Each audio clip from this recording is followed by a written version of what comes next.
everyone, welcome back to my channel, and if you are new here, welcome. And I do hope that you enjoy the content and you do stick around.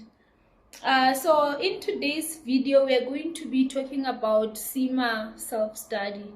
So I've been receiving a lot of messages on my social networks, people asking me about self-study, if it's doable, where can they get the books. So I'm gonna mention where you can get the books, but for someone who's not based in South Africa, as to where they can get the books, they'll just have to get them from basically the CIMA website. So without wasting any more of your time, I'll also be giving some advices on how I think you can do the self-study successfully, because I've done one of the CIMA levels using basically doing self-study. So let's say that you have registered as a CIMA student and you applied for your exemptions, you got your exemptions. So you can now on your profile see the modules that you need to do and pass before you can do your case study exam. So what you now have to do, let's say you're doing management level, for example, you need to go and buy the textbooks basically. So the places that I know that you can get the textbooks, especially in South Africa, is at you can basically get your textbooks at Van Sky. So for anyone who has studied before, I know that they usually have a bookshop next to most universities and campuses. I'm not sure about colleges, so you'd be familiar with this name, Van Sky. So you can just go there and tell them that you're looking for CIMA management level textbooks. They will give you the recent books. So I'd advise that you get the textbook, and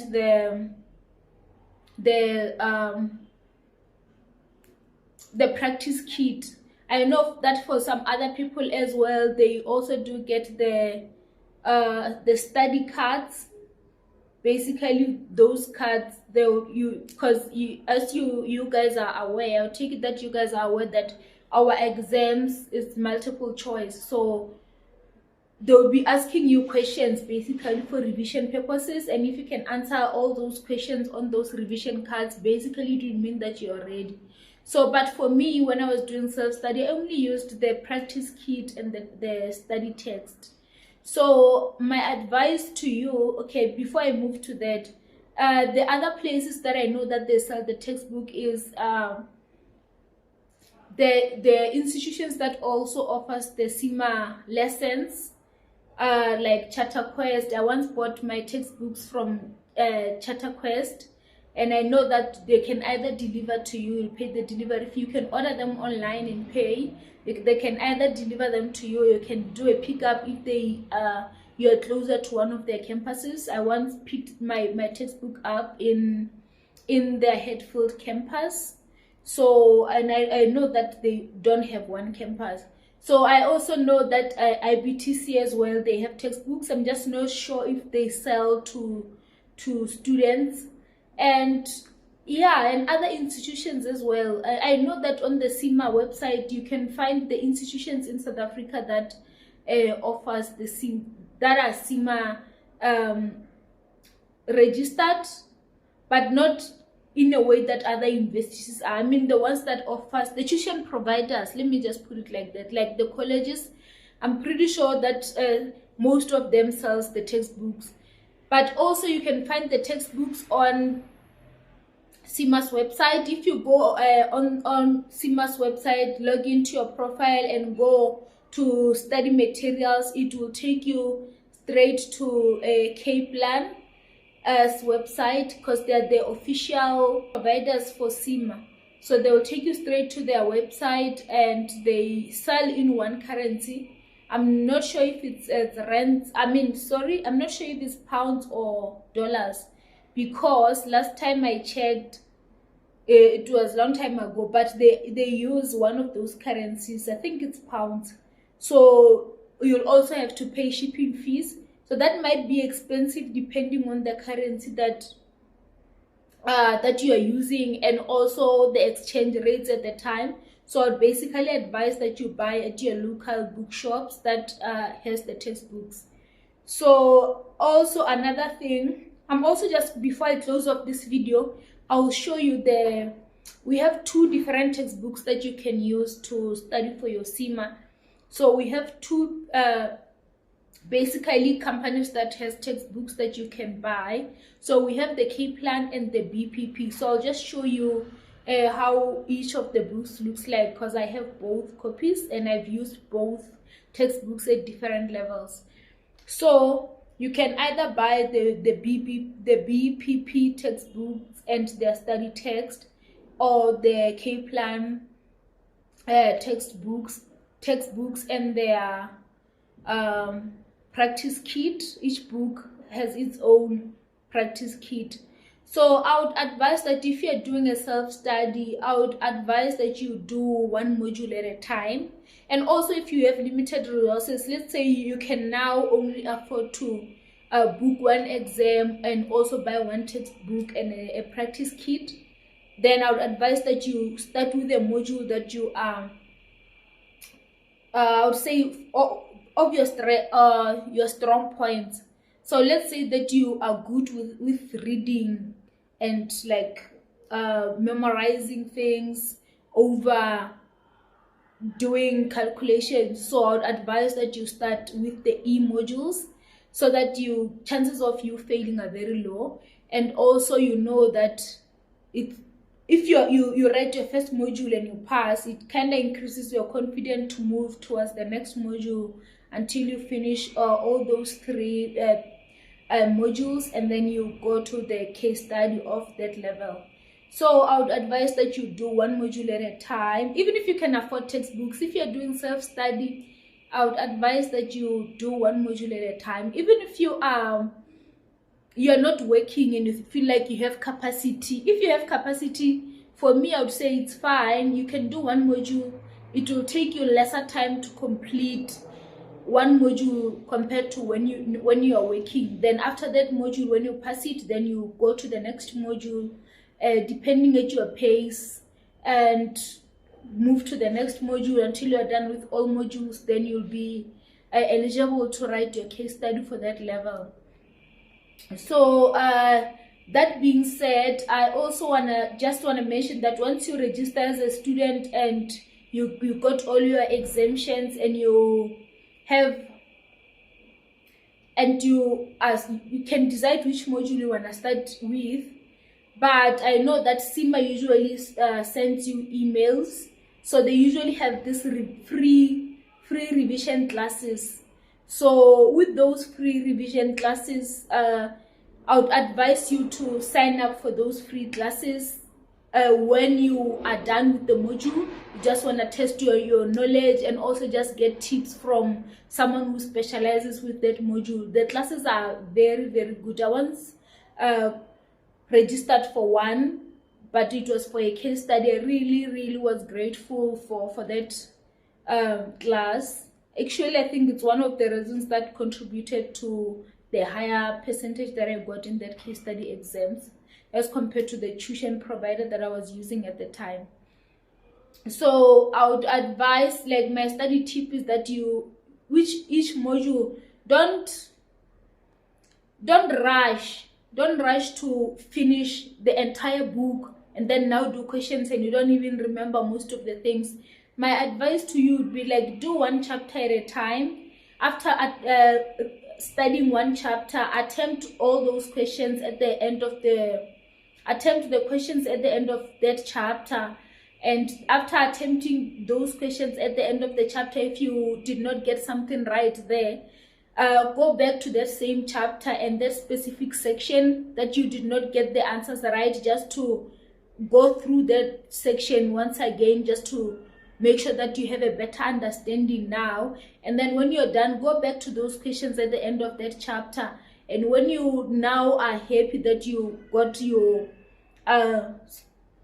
your score right and you got everything right, because I know usually it's not a lot of questions, you find that it's just 10 questions, then go to the practice kit, do all the questions for that specific chapter. Just do it in your own pace. Then when you are done and you are happy with the score that you got, always aim to get at least 70% with the questions that you are attempting.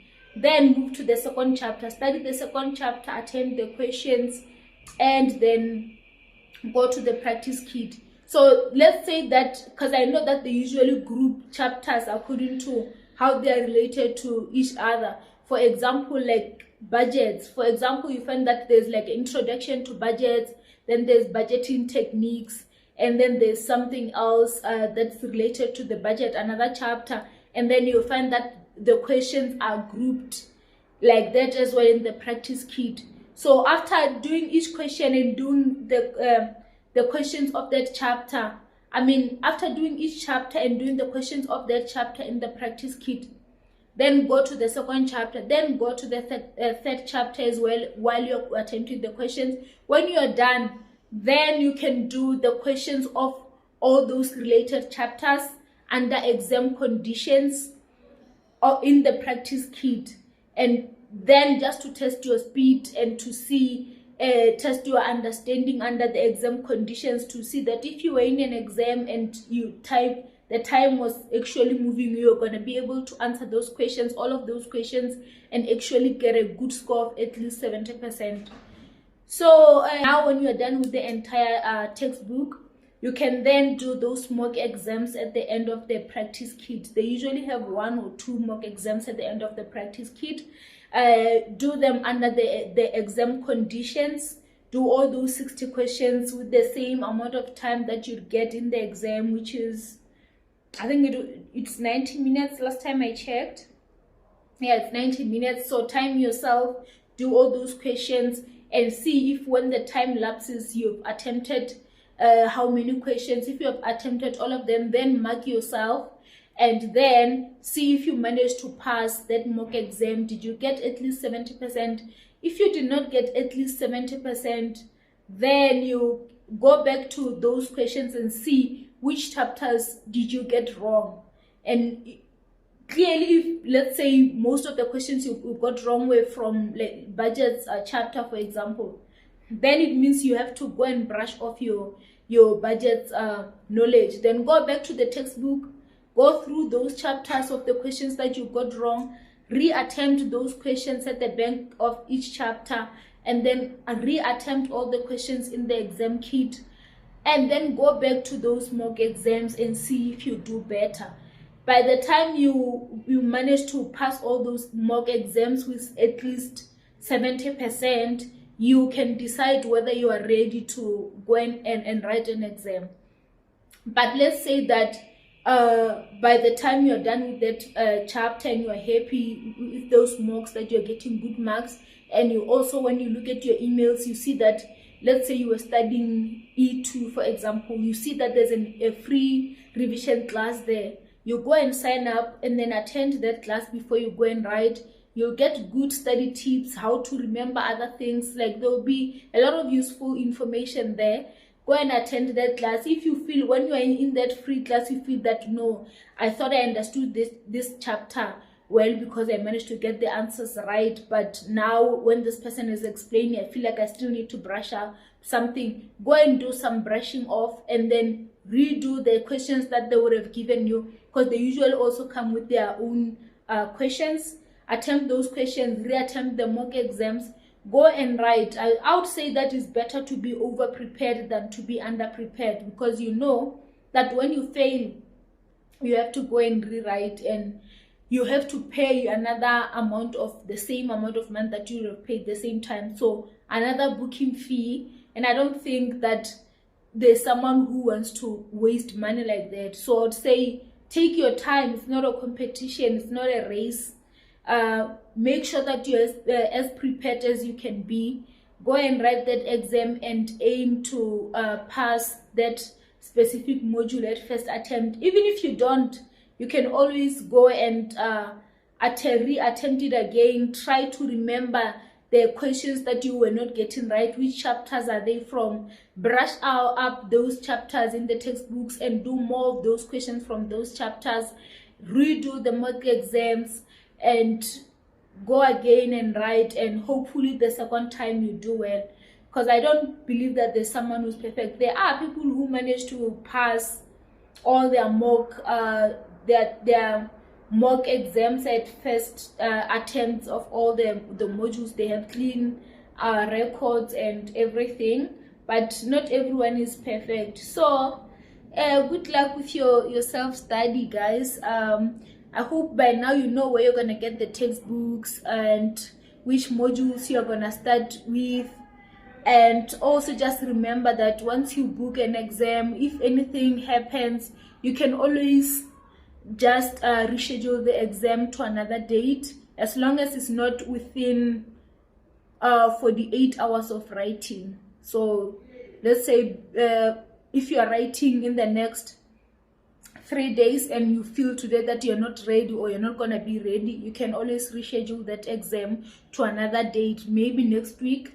And next week, if you're ready, you go and write again next week, 3 days before. If you feel like you're not ready or something comes up, you're not going to be able to write, you can always reschedule that exam so that you write when you are ready and you don't waste your time. So before I close off this video, let me just quickly go and grab those 2 different kind of textbooks from 2 providers that actually write the textbooks that you can use for CIMA studies, and show it to you guys before we move forward. So I'm back with the textbooks that are of those 2 different companies that write CIMA textbooks that are approved that you can use to write. So this is the K-Plan 1, the official and approved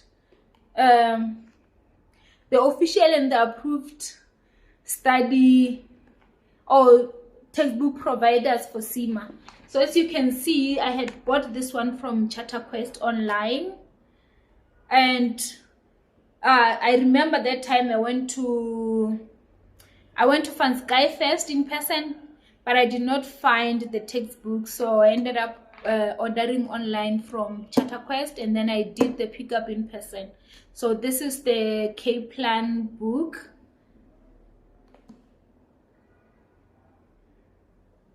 No, it's not upside down. So this is another provider that you'll find on the CIMA website. And then we also have BPP. So you can use either of these textbooks from these 2 providers to prepare for your exams. They both have the textbooks and the exam kits. So just get your textbook and an exam kit for practice questions. So this has this is like a textbook. It has few questions and a lot of study context. And then the practice kits is just questions only and mock exams at the end of the textbook. So this is BPP, as you can see. I don't know why it looks upside down from where I'm standing, but yeah, it's BPP. So thank you guys. I hope that you guys found this video to be very helpful, and good luck with your self-study. It's very much possible for you to do this on your own and actually pass. One day I'll actually do a video about my journey when I was doing self-study all by myself, and how I wrote my first case study exam all by myself and actually managed to pass it, including my management level. I studied all my management level via self-study all by myself, and I managed to pass even my case study at first attempt, studying all by myself with the study material from CIMA's website. So thank you so much, guys. I think I'll also just do a video of how you can prepare for your case studies all by yourself, and I'll also do an exam techniques video one of these days. Maybe I'll just make it one on how to prepare for the case study exams all by yourself, and also how you can utilize CIMA's website and the study resources that they have there. Thank you and bye.